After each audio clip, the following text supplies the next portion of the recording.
늙은이가 아직도 이 집 식탁에 앉을 자격이 있다고 생각해.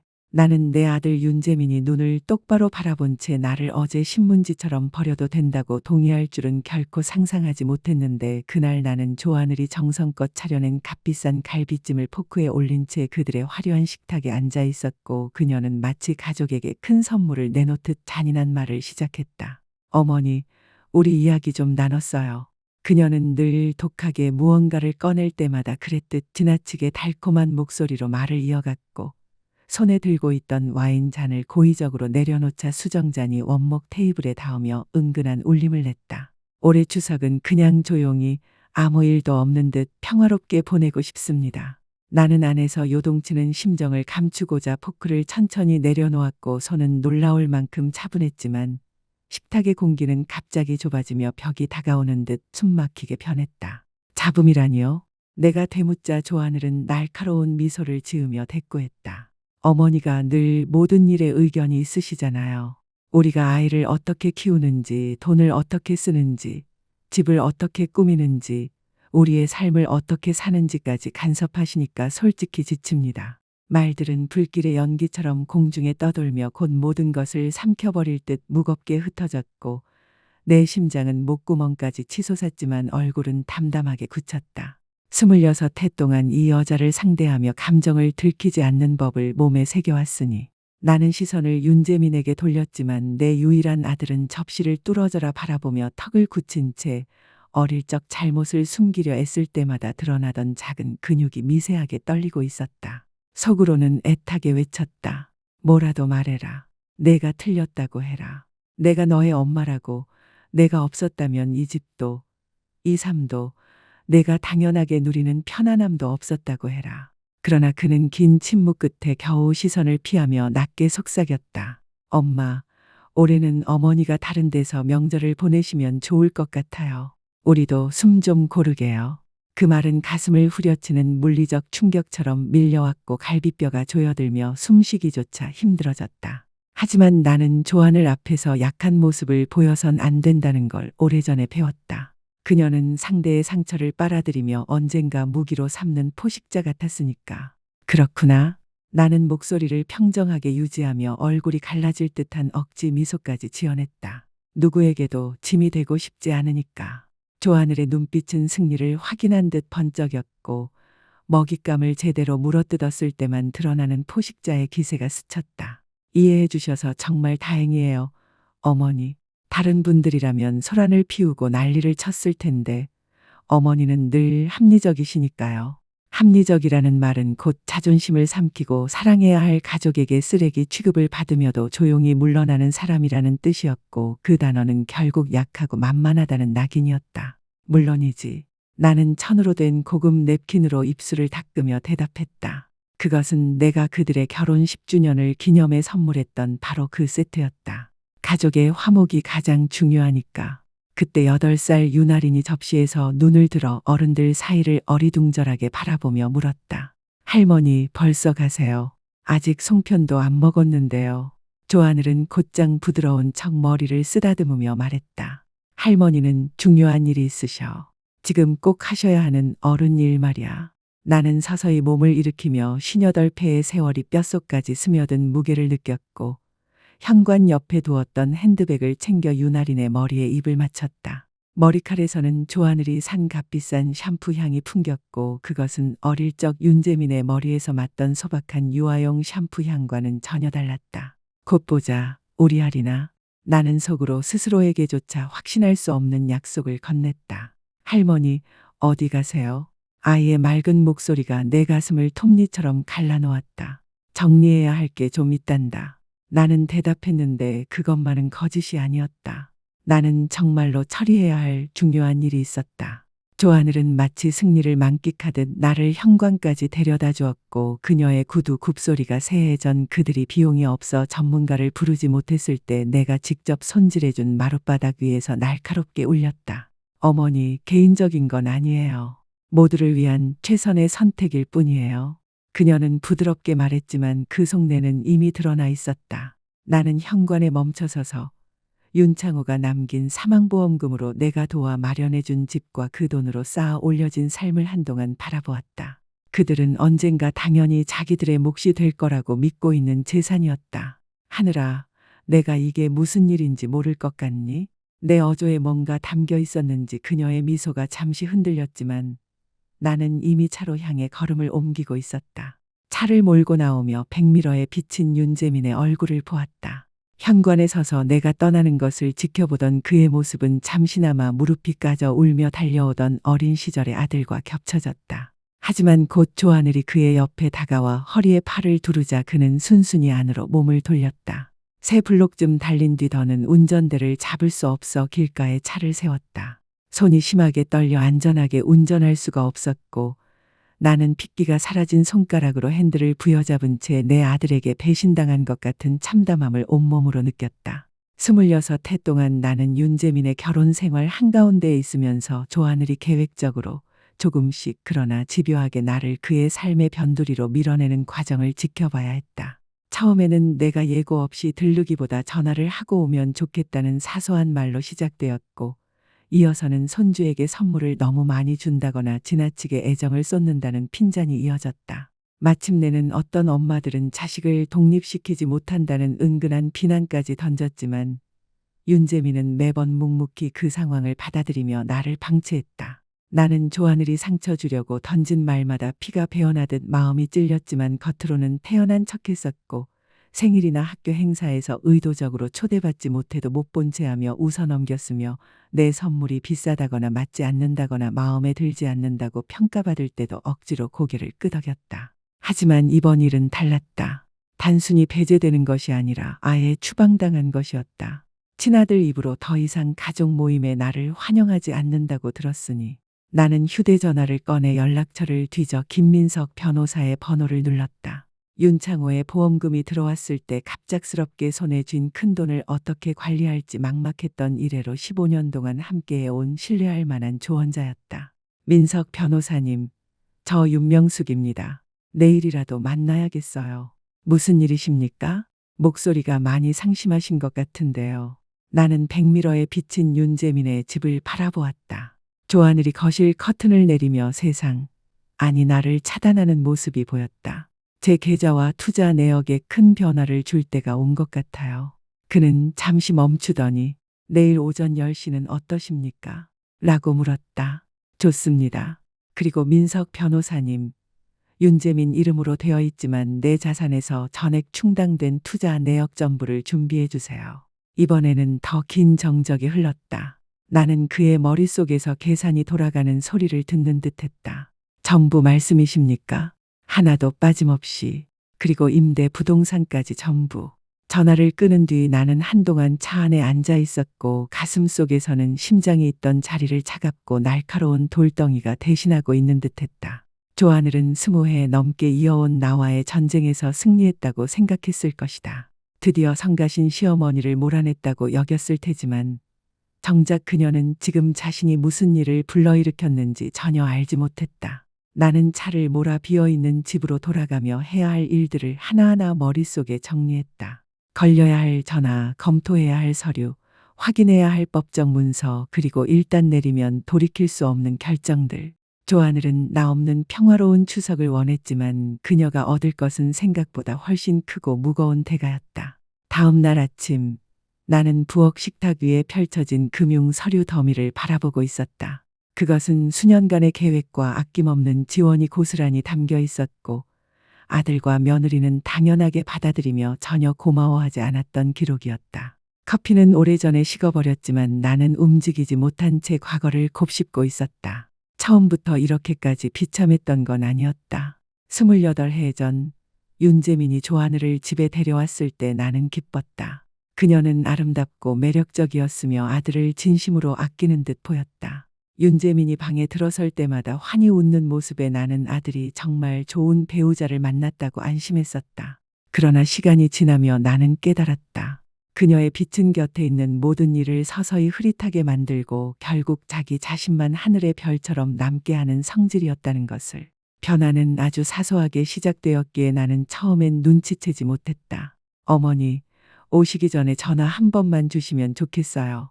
라던 말은 그럴듯하게 들렸고 곧 윤재민이 일에 지쳐 있으니 방문을 줄여달라는 부탁으로 이어졌다. 나는 그저 남편을 지키려는 아내의 배려라 여기며 스스로를 달랬지만 그 배려라는 말 속에 내 자리를 지워버리려는 계산이 숨어 있다는 걸 알지 못했다. 하지만 진짜 문제는 내가 가족의 평화를 지키겠다는 집착 때문에 외면했던 더 큰 조종이었다. 윤재민이 직장을 잃고 힘들어할 때 내가 집 대출 상환을 도와주겠다고 했던 일이 있었다.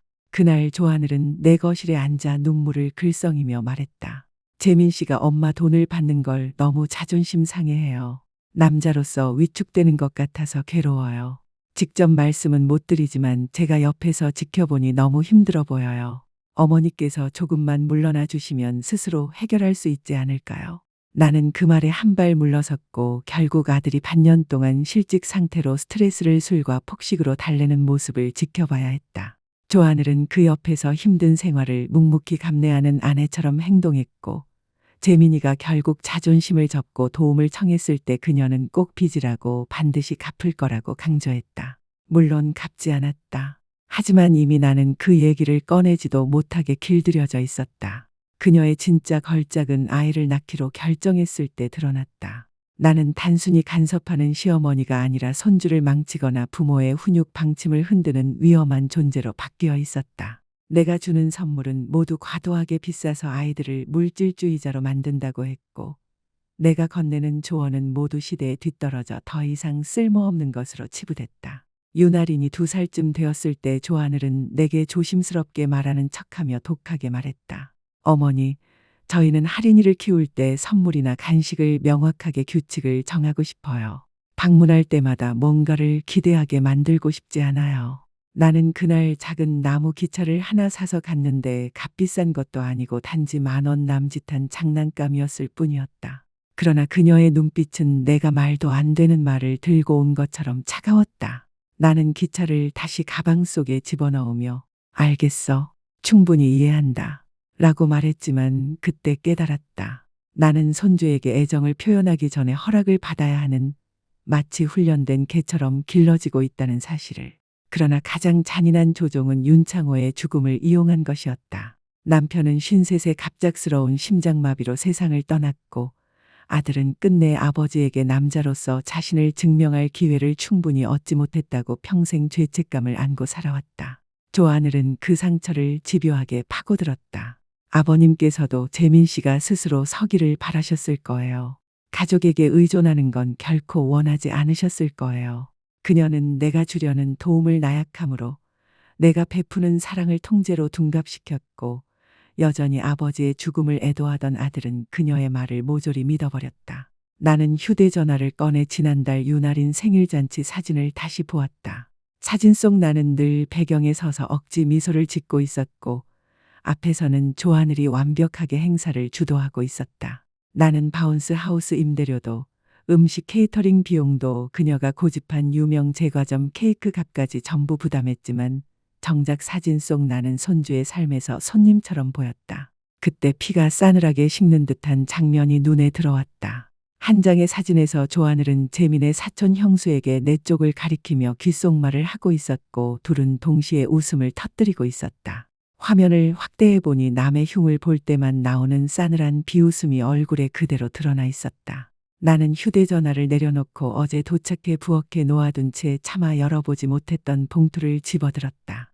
이미 마음이 지쳐 또 하나의 우편물을 감당할 힘이 없었기 때문이다. 그 편지는 변호사 사무실에서 온 유원장 갱신에 관한 평범한 안내문이었지만 나는 그 순간 잊고 있던 사실을 떠올렸다. 3년 전 윤재민과 조하늘이 제대로 시작도 못한 사업 때문에 곤란을 겪고 있을 때 나는 조용히 몇몇 투자 계좌의 수익자를 그들로 지정해 두었다.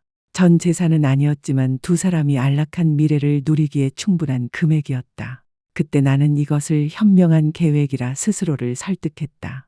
직접 돈을 주는 대신 미래를 위한 기반을 마련해 주는 것, 자존심을 지켜주는 길이라고 여겼다. 하지만 지금에 와서야 그것이 단지 조하늘이 교묘히 나를 몰아가며 그들의 생활을 내 돈으로 떠받치게 만든 또 하나의 방식이었다는 것을 깨달았다. 나는 반년 전 일요일 저녁에 일찍 도착해 뒷문으로 들어섰다가 들었던 대화를 떠올렸다.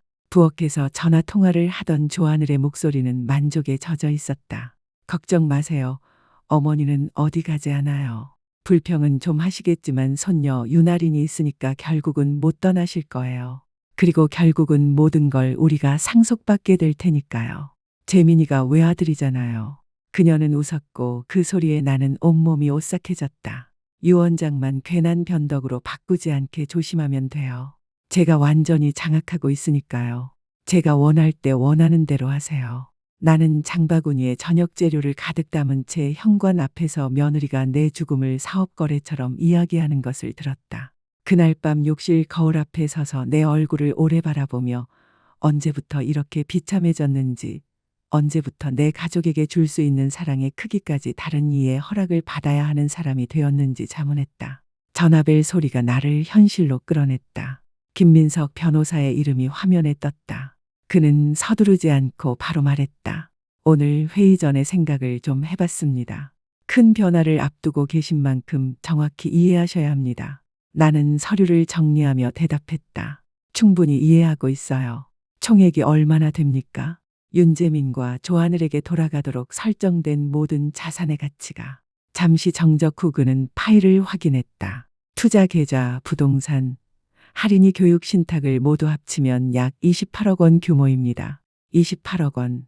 조하늘이 이미 자기 것이라 확신하며 마음속에서 다 써버린 돈. 그 돈이 그녀를 오만하게 만들어 나를 집안의 허드렛 일꾼처럼 대하게 만든 근원이었다. 만약 내가 이 배정을 바꾼다면 언제부터 효력이 발생합니까? 대부분은 즉시 가능합니다.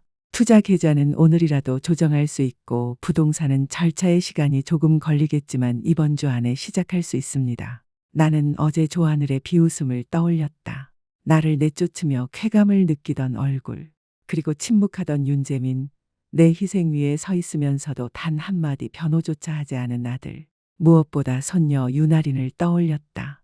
자신을 사랑하는 일을 언제든 버려도 된다고 배우며 자라날지도 모르는 아이. 민석 변호사님, 내일 10시에 뵙겠습니다. 그리고 새로운 공익재단 설립 서류도 준비해 주세요. 윤창호의 보험금으로 이제는 의미 있는 일을 할 때가 된 것 같습니다. 전화를 끊고 부엌의 고요 속에 앉아 있으니 가슴 안에서 뭔가가 달라졌다. 수년 만에 처음으로 나는 아들과 며느리가 원하는 것 대신 내게 필요한 것을 계획하고 있었다. 모욕을 삼키며 부스러기 같은 애정을 받아들이던 여인은 사라졌다. 이제 변호사 사무실로 들어서는 사람은 조하늘이 규정한 모습이 아니라 본래의 나를 되찾은 여인이었다. 그리고 조하늘은 자신에게 닥쳐올 일을 전혀 알지 못했다. 김민석 변호사 사무실은 언제나 가죽 냄새와 차분한 기운이 감돌았다. 나는 마호가니 책상 맞은편에 앉아 그가 두꺼운 파일을 넘기는 것을 지켜보았다. 지난 15년간 내가 은밀히 쌓아 올린 재산의 조각들이 차례차례 드러났다. 그는 안경을 벗으며 차분히 물었다. 정말 확신하십니까? 한번 재구성하면 다시 돌리기는 매우 어렵습니다. 나는 어제의 점심, 나를 배제하며 미소 지었던 조하늘을 떠올리며 단호히 말했다. 살면서 이렇게 확실한 적은 없었습니다. 그는 고개를 끄덕이며 가장 두꺼운 파일을 펼쳤다. 윤재민 명의로 관리해온 투자 포트폴리오, 현재 12억 원 규모입니다. 7년간 어머니 자산으로 운용해온 계좌죠. 내 아들은 그것이 자신이 남편에게서 물려받은 5천만 원을 불려낸 결과라고 믿고 있다. 아이 때부터 돈 관리를 제대로 못하던 아이가 스스로 수익을 낸 것처럼 착각하고 있다는 게 우스웠지만 그 착각이 그의 자존심을 지탱하고 있었다. 부동산은 어떻습니까? 중심가의 세 채 모두 재민 명의로 되어 있지만 대출과 계약금은 전액 어머니 계좌에서 나왔습니다. 순자산 가치는 약 8억 원입니다. 지난 5년간 매달 약 400만 원 임대 수익이 재민과 조하늘에게 돌아갔습니다. 나는 그들이 사업 대출로 마련했다고 믿고 있는 건물들을 떠올렸다. 사실은 내가 모든 비용을 부담했건만 조하늘은 그것을 자기들 능력처럼 떠벌리고 다녔다. 할인이 교육기금은요? 대학과 대학원까지 충분히 다닐 수 있는 3억 원 규모 신탁 계좌입니다. 두 분이 수탁자죠. 마지막으로 그는 내 주재산 파일을 펼쳤다. 현재 가치 21억 원, 전부 재민에게 상속되도록 설정되어 있습니다. 총액은 42억 원이 넘었다. 그들은 자신들이 이 돈에 의존하고 있다는 사실조차 모른 채 살아왔다. 그 돈 덕분에 조하늘은 나를 하찮게 여기며 안심하고 있었던 것이다. 나는 몸을 앞으로 기울이며 말했다. 민석 변호사님, 이건 복수가 아닙니다. 그들이 당연히 누려온 것의 가치를 배우게 하려는 겁니다. 그는 눈썹을 들어 올리며 물었다. 구체적으로 어떤 방안을 생각하고 계십니까? 모든 걸 재구성하고 싶습니다. 윤재민 이름으로 관리하던 투자 계좌는 전액 청산해 제 이름으로만 된 계좌로 옮겨주세요. 임대 부동산은 모두 매각하고 그 수익금 역시 같은 계좌로 넣겠습니다. 교육기금은 그대로 두되 수탁자는 저 혼자만으로 바꿔주세요. 김민석 변호사는 빠르게 메모를 하면서도 눈빛 속 걱정을 숨기지 못했다. 그럼 주재산은 어떻게 하실 겁니까? 공익재단을 세울 겁니다. 윤명숙 윤창호 재단, 혼자 아이를 키우며 공부하는 어머니들을 위한 장학재단으로요. 죽은 뒤엔 모든 자산을 그곳으로 귀속시키고 다만 할인이에게는 30살이 되었을 때 찾을 수 있는 작은 신탁만 남겨두세요. 사무실은 숨소리조차 들리지 않을 만큼 조용해졌다. 변호사는 펜을 내려놓고 나를 오랫동안 바라보았다. 윤 여사님, 이게 무슨 뜻인지 아십니까? 윤재민 씨와 조하늘 씨는 지금 누리고 있는 거의 모든 수입원을 잃게 됩니다. 임대 부동산에서만 해마다 수천만 원의 수익이 나고 있는데요. 알고 있습니다. 그들은 집을 팔아야 할 겁니다. 재민이의 자문회사 수입으로는 지금 생활을 유지할 수 없을 테고 조하늘은 15년 만에 처음으로 일을 시작해야 하겠죠. 아이 낳은 뒤 단 하루도 밖에서 일해본 적 없는 사람이 일자리를 찾아야 한다니 그 생각만으로도 내 속이 시원해집니다. 그동안은 마치 축복이라도 되는 양 할인이 옆에 있을 수 있어 행복하다고 떠들어댔지만 그게 사실은 내 돈 덕분이었다는 걸 이제 깨닫게 될 겁니다. 그럼 뭐라고 말씀하실 건가요?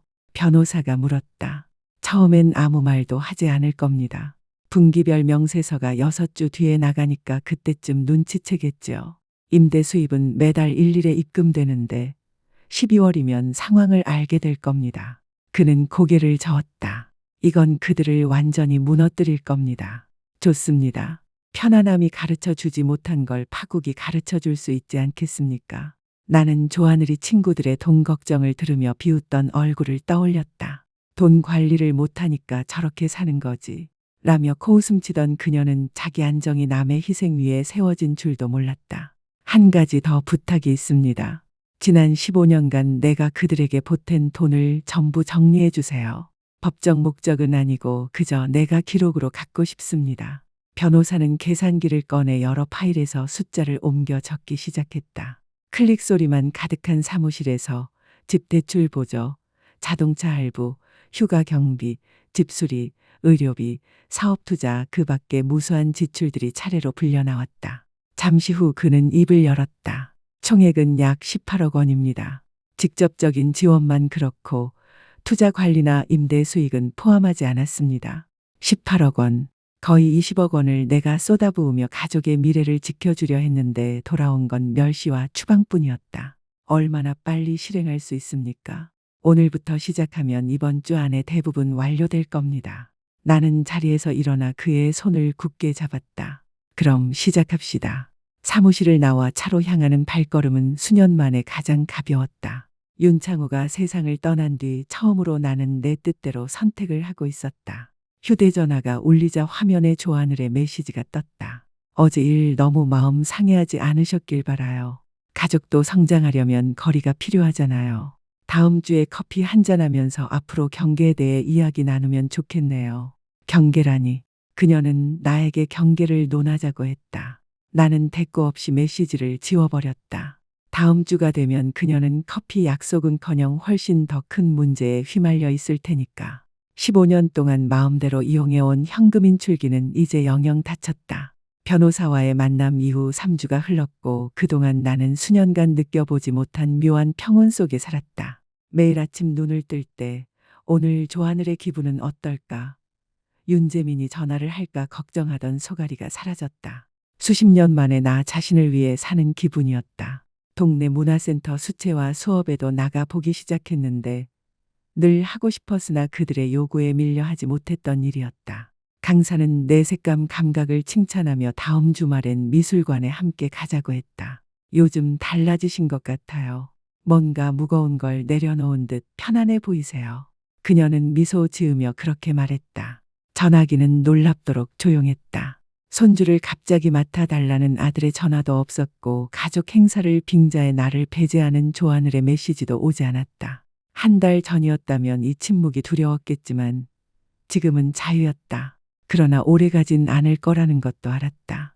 이미 사흘 전 입금됐어야 할 임대 수익이 사라졌고 분기별 명세서도 곧 도착할 터였다. 그들의 안락한 세계가 모래 위 성처럼 무너지는 데는 시간이 걸리지 않을 것이다. 저녁을 준비하던 중 휴대전화가 울렸다. 화면에는 윤재민의 이름이 떴다. 나는 3번 벨이 울릴 때까지 기다렸다가 받았다. 장난을 치려는 게 아니라 정말로 지금 이 전화를 감당하고 싶지 않아 망설였기 때문이다. 여보세요, 재민아. 엄마, 우리 얘기 좀 해야 돼요. 그의 목소리는 팽팽하게 긴장돼 있었고 예전에 차를 받거나 시험에 떨어졌을 때 들리던 톤과 같았다. 무슨 일이니? 집에 좀 와주실래요? 직접 이야기하는 게 나을 것 같아요. 나는 거의 웃음이 나올 뻔했다. 불과 3주 전 나를 집에서 쫓아낸 사람들이 이제는 급히 오라 했다. 시기가 절묘했다. 괜찮은 거니? 그냥 와주세요. 제발. 제발이라는 말이 나를 움직이게 했다. 아버지의 자존심을 물려받은 아들에게 제발은 쉽게 나오지 않는 단어였다. 뭔가 그의 자존심을 꺾을 만한 일이 일어난 게 분명했다. 20분 후에 갈게. 나는 서두르지 않고 차분히 네이비 블루 드레스를 골랐다. 그 옷은 나를 자신있고 당당하게 보이게 했다. 나는 윤창호와의 결혼 10주년에 받았던 진주 귀걸이까지 꺼내 걸었다. 한때 조하늘이 평소에 하기엔 지나치다 라며 비아냥댄 적이 있어 그 뒤로 잘하지 않던 귀걸이였다. 그러나 오늘은 달랐다. 그들의 집으로 가는 길은 예전처럼 두려움이 아니라 묘한 호기심과 기대감으로 가득했다. 마치 내가 쓰고 연출하고 제작한 연극의 첫 장면을 직접 보러 가는 기분이었다. 현관에 다다르기도 전에 윤재민이 문을 열어주었다. 얼굴은 창백했고 눈가에는 피곤이 깊이 드리워져 있었다. 와주셔서 고마워요, 엄마. 집안은 여전히 흠잡을 데 없이 정리되어 있었지만 공기에는 알 수 없는 긴장이 감돌았고 윤아린조차 그것을 느낀 듯 나를 얼른 안아준 뒤 위층으로 올라갔다. 어른들 대화를 피해 일부러 올라가라 했을 것이다. 부엌 식탁에는 서류들이 널려 있었고 조하늘은 비싼 화장품으로도 가릴 수 없는 지친 얼굴로 앉아 있었다. 내가 들어서자 그녀는 26년 만에 처음으로 불안한 기색을 드러냈다. 어머니, 와주셔서 감사합니다. 목소리에는 평소의 오만한 단맛이 사라져 있었다. 나는 자리에 앉아 손을 가지런히 모았다. 무슨 일이지? 윤재민이 목을 가다듬으며 종이 한 장을 들었다. 계좌에 문제가 생겼어요. 임대 수익이 이번 달엔 들어오지 않았고 관리업체에 전화해보니 소유권이 이전되었다고 합니다. 조하늘이 서류를 움켜쥔 채 목소리를 높였다. 투자 계좌는 더 심각해요. 이번 분기 명세서가 왔는데 모든 계좌가 0원으로 나와요. 제로예요, 어머니. 나는 표정을 바꾸지 않았지만 속 깊은 곳에서는 묘한 만족이 일었다. 투자사에는 연락해봤니? 윤재민은 두 손으로 머리를 감싸며 말했다. 그게 이상해요. 주 계좌 소유자가 직접 청산했다고 하네요. 하지만 주 계좌 소유자는 접니다.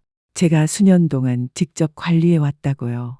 나는 조용히 대답했다. 내가 그렇게 생각했겠지. 순간 공기 전체가 얼어붙었다.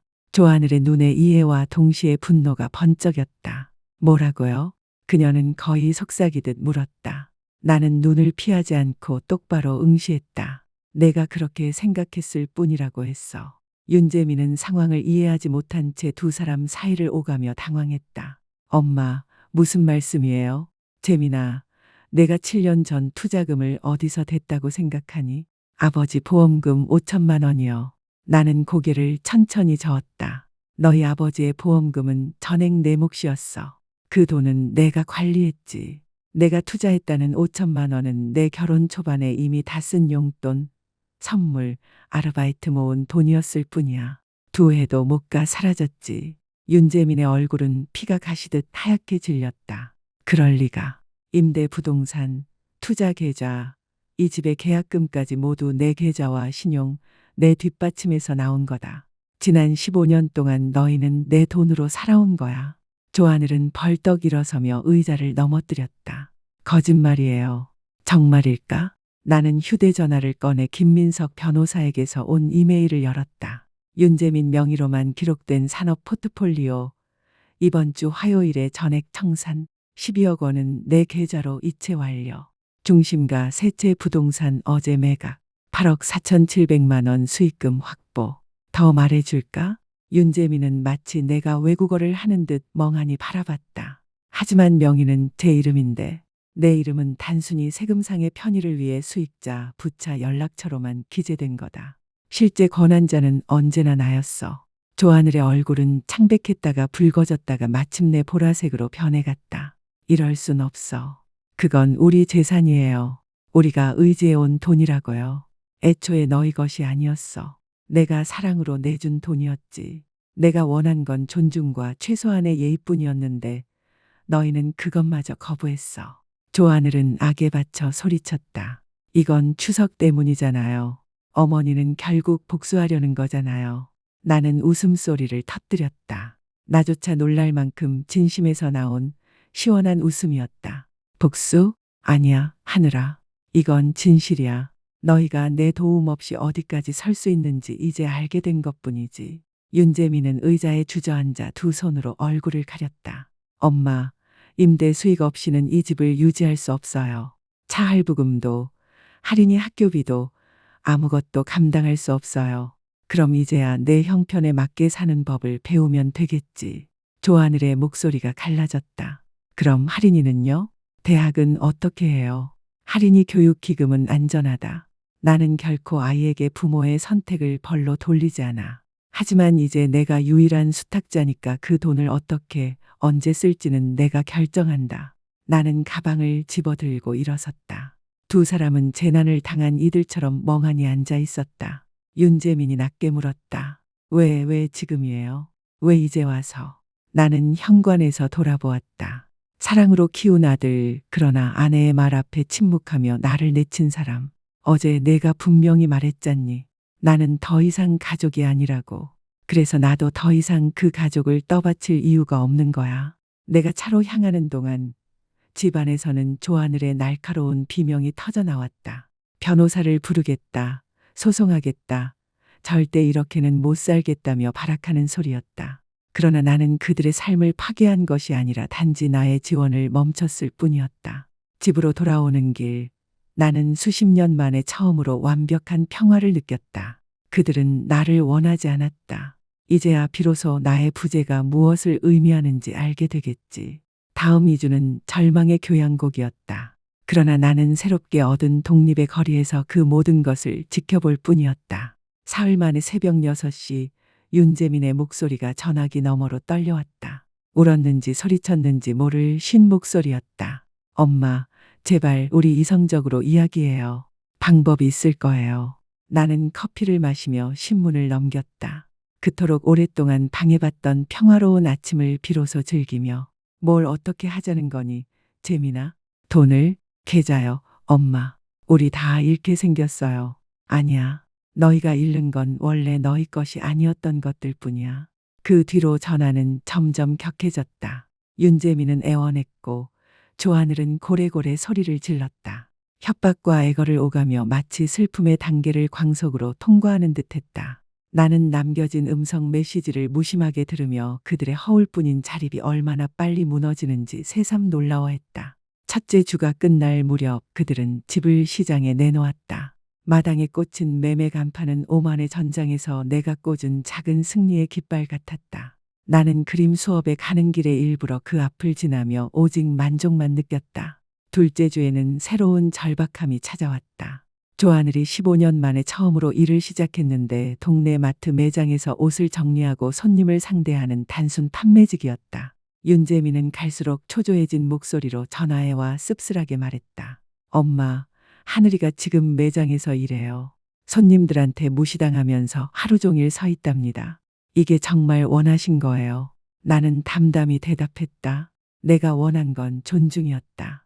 현실을 받아들이면 이런 일도 생기는 거지. 하지만 나의 마음을 가장 흔든 건 손녀 할인이었다. 눈물도 조종도 아닌 순수한 어린아이의 혼란이 내 마음을 찔렀다. 어느 목요일 저녁 8살 아이의 작은 목소리가 들려왔다. 할머니, 엄마랑 아빠가 우리 작은 집으로 이사 가야 한다고 해요. 엄마가 요즘 자주 울어요. 제가 뭘 잘못한 거예요? 가슴이 움켜쥐어지는 듯했지만 후회할 만큼은 아니었다. 아니야, 우리 할인이는 아무 잘못 없어. 그냥 어른들이 때로는 변화를 겪어야 하는 거야. 할머니, 우리한테 화나 계신 거예요? 그래서 추석에도 못 같이 있는 거예요. 나는 눈을 감으며 대답했다. 화난 게 아니야. 그저 어떤 것들은 잃기 전에 소중함을 알아야 한다는 걸 깨달았을 뿐이야. 그날 밤 처음으로 나는 혹시 너무 멀리 간 건 아닐까 흔들렸다. 그러나 곧 떠올랐다. 조하늘이 나를 몰아낼 때의 비웃음, 그리고 내 아들이 침묵으로 동조했던 그 순간 나는 확신했다. 내가 옳은 길을 택했다고. 세 번째 주 결국 한계가 찾아왔다. 일요일 아침 8시 윤재민이 초췌한 몰골로 우리 집 문 앞에 섰다. 면도도 하지 않은 채 전날 입었던 옷 그대로였고 뒤에는 눈가에 번진 마스카라 자국으로 체면이 완전히 무너진 조하늘이 서 있었다. 엄마, 얘기 좀 해야 해요. 그의 목소리엔 처음 들어보는 패배감이 배어 있었다. 나는 거실로 안내했고 조하늘은 방 안을 두리번거리며 내가 가진 것들을 속으로 헤아리는 듯했다. 집은 팔렸어요. 윤재민이 서두르듯 말했다. 다음 주엔 아파트로 이사 갑니다. 할인이는 사립학교를 그만두고 전학해야 하고요. 나는 고개만 끄덕였다. 하늘이는 어제 일도 잃었어요. 몸이 버티질 못했죠. 한 번도 그렇게 힘든 일을 해본 적이 없으니까. 조하늘이 힘겹게 입을 열었다. 죄송합니다. 나는 그녀의 얼굴을 주시하며 절망 너머에 진심이 있는지 찾았다. 무엇을 두고 미안하다는 거니? 윤재민이 급히 끼어들었다. 엄마를 당연히 여기고 그동안 해주신 걸 감사히 여기지 못한 거요. 조하늘도 뒤늦게 힘겹게 덧붙였다. 그동안 어머니께 못되게 굴었던 것 미안합니다. 나는 의자에 몸을 기댄 채 담담히 말했다. 그리고 둘은 당황스러운 눈빛을 주고받았다. 그리고 뭐요? 내가 너희 삶에서 쫓겨나고 가족 모임에 환영받지 못하고 내 아들의 인생에서 짐 취급당했던 그 모멸감에 대해서는 침묵이 길게 이어졌다. 마침내 조하늘이 입술을 깨물며 말했다. 추석에 오지 말라고 했던 건 제가 잘못했어요. 준비로 지쳐 있었고 그 화살을 어머니께 돌린 거예요. 26년 만에 처음으로 그녀에게서 들은 사과였다. 하지만 절박함이 만든 공허한 소리였을 뿐이었다. 원하는 게 뭐니? 내가 물었다. 돌아와 주세요. 윤재민이 말했다. 다시 가족이 되어주세요. 누구 기준으로? 어머니 뜻대로요. 어떤 조건이든 다 따르겠습니다. 조하늘이 재빨리 끼어들었다. 나는 아들을 바라보았다. 26년 동안 아내의 뒤에 숨었던 그 사람의 눈 속에서 처음으로 잃어버린 것의 무게를 아는 듯한 기색이 비쳤다. 매주 일요일 내 집에서 저녁을 같이 한다. 그리고 나는 할인이와 단둘이 시간을 보낼 거다. 너희가 간섭하지 말고. 그들은 재빨리 고개를 끄덕였다. 할인이 인생의 중요한 결정, 학교나 활동 같은 건 내게 반드시 상의할 것. 그리고 내가 지난 15년간 재정적으로 너희를 지탱해 온 사실을 인정하고 공개적으로 감사할 것. 조하늘은 순간 움찔했지만 고개를 숙였다. 가장 중요한 건 존중이다. 거칠의 예의가 아니라 진심 어린 존중. 내 뒤에서 험담하고 내 돈을 세어보는 게 아니라 진짜로 나를 대우하는 존중 말이다. 네, 엄마. 윤재민은 망설임 없이 대답했다. 나는 오래도록 두 사람의 얼굴을 바라봤다. 절박함 속에 비친 그러나 어쩌면 진심일지도 모를 회한. 좋아. 일부 지원은 다시 고려하마. 하지만 전부는 아니고 당장도 아니다. 너희가 이번 일을 통해 무엇을 배웠는지 보여야 한다. 그들의 얼굴에 번진 안도감은 우스꽝스러울 만큼 컸다. 나는 마지막으로 목소리를 단단히 세웠다. 하지만 명심해라. 이건 단 한 번뿐인 기회다. 다시는 나를 무시하거나 내 너그러움을 당연히 여기거나 내 가족에서 나를 배제한다면 더 이상 대화는 없다. 더 이상 돈도 없다. 상속도 없다. 어떤 지원도 없다. 알겠니? 나는 마지막 말을 또박또박 내뱉었다. 두 사람은 마치 머리가 떨어져 나갈 듯 격하게 고개를 끄덕였다. 그들은 일요일 저녁 약속을 잡고 새로운 아파트를 찾는 과정을 수시로 알려주겠다며 떠나갔다. 현관문이 닫히자 내 가슴 속에는 묘한 감정이 내려앉았다.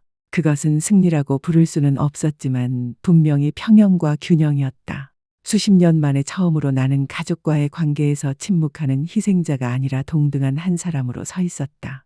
그리고 만약 그들이 이 교훈을 잊는다면 나는 이미 그들 없이도 충분히 살아갈 수 있다는 걸 스스로 증명해냈다.